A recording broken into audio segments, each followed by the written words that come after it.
नमस्कार मंडळींनो, तर स्वागत आहे तुमचं आजच्या अजून एका नवीन आणि इंटरेस्टिंग व्हिडिओमध्ये। तर आज आपण आलेलो आहोत घोराडेश्वर मंदिरामध्ये। तर हे मंदिर आहे जुन्या मुंबई पुणे हायवेवरती। तर इथे तुम्ही बघू शकता, हा जो हायवे आहे इथे दिसत नसेल, तर हा जो हायवे आहे तर हा जुना मुंबई पुणे हायवे आहे। तर हे याच्या लागूनच हे घोराडेश्वर मंदिर आहे। तर चला जाऊयात आणि त्यामागचा संपूर्ण इतिहास सुद्धा मी तुम्हाला पुढे व्हिडिओमध्ये सांगेलच, तर कंटिन्यू रहा। आणि या ठिकाणी जाण्यासाठी दोन रस्ते आहेत। तर एक म्हणजे तुम्ही ट्रेकिंग करत वरती जाऊ शकतात किंवा मग पायऱ्यांनी जाऊ शकतात। तर इथे पायऱ्या ज्या आहेत तर त्या जवळपास 200 ते 250 पायऱ्या आहेत। आणि पार्किंगसाठी तुम्ही जर असाल तर इथे पे आणि पार्कची सुविधा आहे। तर हे बघा, इथे गाड्या वगैरे लागलेल्या आहेत। तर टू व्हीलरसाठी 20 रुपये आणि फोर व्हीलरसाठी 40 रुपये असे इथे रेट आहेत। तर चला जाऊयात वरती। तर इथं आहे हे नाश्ता सेंटर म्हणजे स्नॅक्सचं, आणि इथनं चालू होतात पायऱ्या इथून। जर तुम्हाला ट्रेकिंग करत जायचं असेल तर तुम्ही तसं सुद्धा जाऊ शकतात। पुण्यापासून अवघ्या 20 किलोमीटरच्या अंतरावरती श्री क्षेत्र घोराडेश्वर हे एक निसर्गरम्य डोंगरावर वसलेलं शिवशंकराचं मंदिर आहे। पायऱ्या सुरू होण्याच्या आधी या ठिकाणी अशा प्रकारचा प्रशस्त असा नंदी आहे। या ठिकाणापासून पायऱ्यांचा रस्ता चालू होतो। जवळपास 200 ते 250 पायऱ्या या ठिकाणी आहेत। हे तसं पाहायला गेलं तर शंकराचं मंदिर नसून ही पांडवकालीन लेणी कोरल्याची कथा लोक सांगतात। उभ्या दगडामध्ये कोरलेल्या या लेण्या म्हणजेच हजारो वर्षापूर्वीचा वारसा आहेत। साधारण 9 खोल्या कोरलेल्या या ठिकाणी आपल्याला बघायला मिळतात। ध्यानस्थ बसण्यासाठी या खोल्यांचा वापर होत असायचा। तसंच संत तुकाराम या ठिकाणी ध्यानासाठी बसायच्या अशा कथा सुद्धा या ठिकाणी आपल्याला सांगतात। महाशिवरात्रीच्या दिवशी या ठिकाणी खूप जास्त प्रमाणात गर्दी असते, म्हणजेच या ठिकाणी एक यात्रेचं स्वरूप आपल्याला बघायला मिळतं। तसं बघायला गेलं तर घोराडेश्वर डोंगर हा साधारण 2 किलोमीटरच्या व्यासामध्ये वसलेला आहे। पूर्वीच्या काळी हे ठिकाण खूप निसर्गरम्य होतं आणि हा डोंगर पूर्णतः झाडांनी झोकळलेला होता। पण काही वर्षानंतर मनुष्याने हा डोंगर वृक्षतोड करून पूर्ण उजाड केला। आजही काही लोक या ठिकाणी येतात आणि हा वणवा पेटवण्याचा प्रयत्न करतात। फिरायला येणाऱ्या लोकांसोबत सुद्धा काही लोक या ठिकाणी खूप जास्त प्रमाणात पाण्याच्या बाटल्या, इतर पॅकेट सुद्धा टाकून जातात। हिवाळ्यामध्ये आणि पावसाळ्यामध्ये या ठिकाणचं वातावरण असं काहीसं असतं। अगदी जर तुम्हाला पुण्यापासून 15 ते 20 किलोमीटरच्या अंतरावरती ट्रेकिंगसाठी बेस्ट ऑप्शन हवा असेल तर या ठिकाणी तुम्ही वन डे ट्रिपसुद्धा करू शकतात।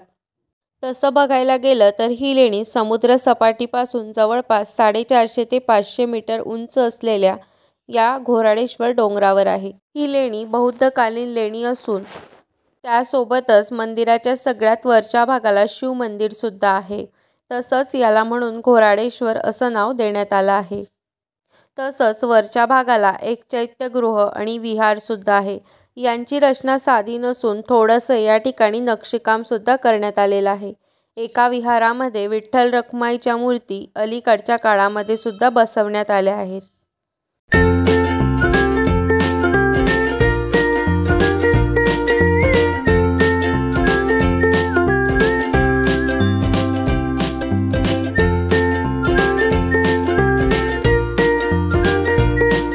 जसं जसं आपण वरच्या साईडला जातो तसं तसं या ठिकाणचं वातावरण खूप छान असं वाटतं।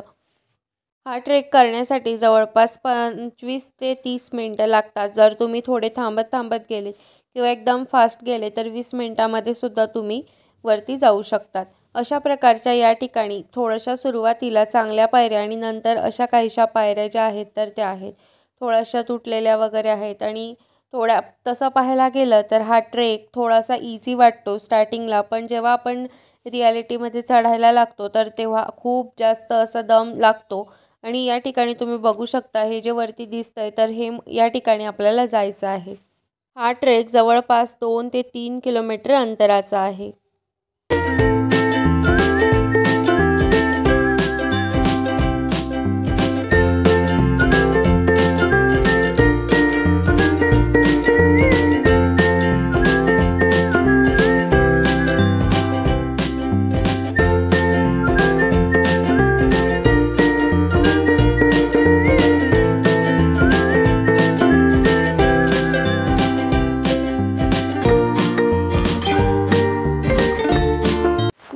थोडंसं पुढे गेल्यानंतर असा काहीसा रस्ता चालू होतो आणि मग मंदिर जवळपास फक्त 2 मिनिटांच्या अंतरावरती या ठिकाणापासून राहतं. जर तुम्ही हिवाळ्यामध्ये आणि पावसाळ्यामध्ये इथं जर गेलात तर अगदी मस्त असं वाटतं. इथून म्हणजेच खूप जास्त अशी ट्रेकिंगसुद्धा नाही आहे आणि अजिबातच म्हणजे खूप जास्त असं लगेचच आपल्याला येता येईल वरती किंवा असं सुद्धा नाही. म्हणजेच नॉर्मल जी ट्रेकिंग आहे तर ती आहे. फक्त तुम्ही जर वरती येताना येत असाल तर मग जे आहे तुम्ही थोडंसं पाण्याची बॉटल वगैरे घेऊन या आणि जर तुम्ही ट्रेकिंग करत येत असाल तर या ठिकाणापासून रस्ता आहे तर तिथून तुम्ही ट्रेकिंग करून वरती येऊ शकतात. पायऱ्यांनी सुद्धा छान रस्ता आहे म्हणजेच त्याने सुद्धा आपलं ट्रेकिंगसुद्धा होतं. तर परत इथनं असा काहीसा रस्ता आहे म्हणजेच जे महादेवांचं मंदिर आहे तर तिथं जाण्यासाठी असा काहीसा या ठिकाणी रस्ता आहे.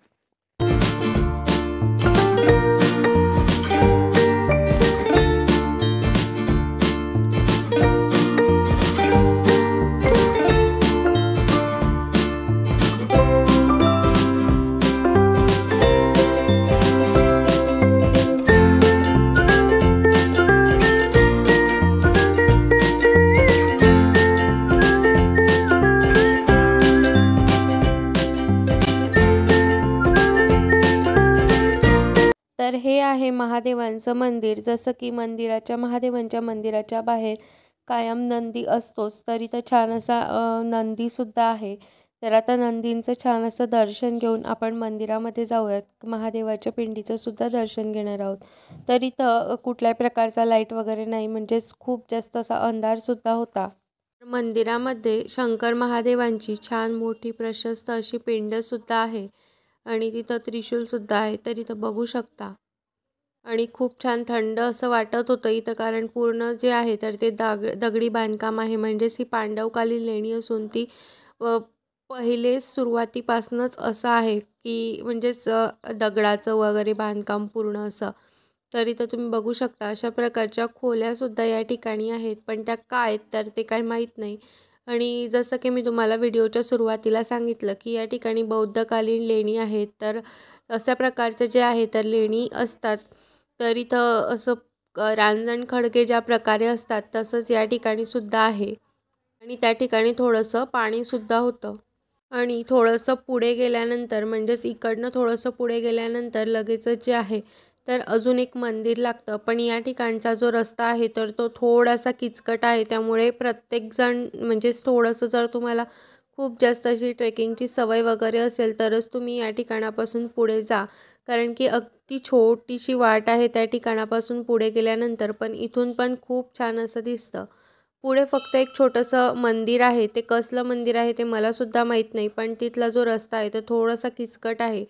त्यानंतर मग आपण सरळ इकडे जर गेलो तर इकडच्या साईडला सुद्धा संत तुकारामांचं मंदिर आहे.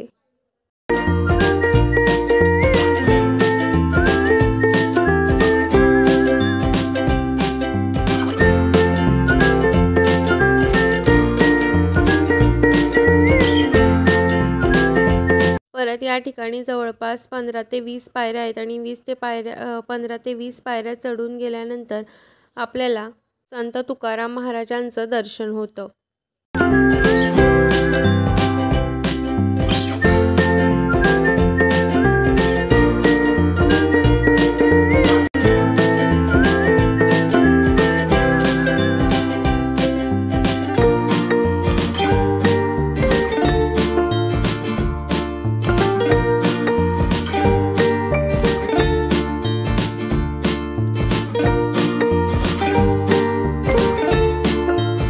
संत तुकाराम महाराजांसोबतच विठ्ठल रुक्मिणीची सुद्धा छान अशी मूर्ती या ठिकाणी ठेवलेली आहे आणि त्याच्या बॅक साईडला जे पांडवकालीन लेणी आहे तर त्यासुद्धा आहेत, म्हणजेच त्याचे अवशेषसुद्धा आपल्याला बघायला मिळतात. चला तर मग मंडळींनो, तुम्ही पुण्यापासून अगदी 15 ते 20 किलोमीटर अंतरावरती राहत असाल तर जुन्या पुणे मुंबई हायवेवरती हे घोराळेश्वर मंदिर खूप छान असं आहे. जर तुम्हाला ट्रेकिंगसाठी एक दिवसासाठी खूप छान ठिकाण हवं असेल तर तुम्ही या ठिकाणी नक्की येऊ शकता. व्हिडिओ आवडला असेल तर लाईक करा, शेअर करा आणि चॅनलवर नवीन असाल तर सबस्क्राईब करा. तर भेटूया पुन्हा अशाच एका छानशा नवीन व्हिडिओसोबत. तोपर्यंत बाय बाय.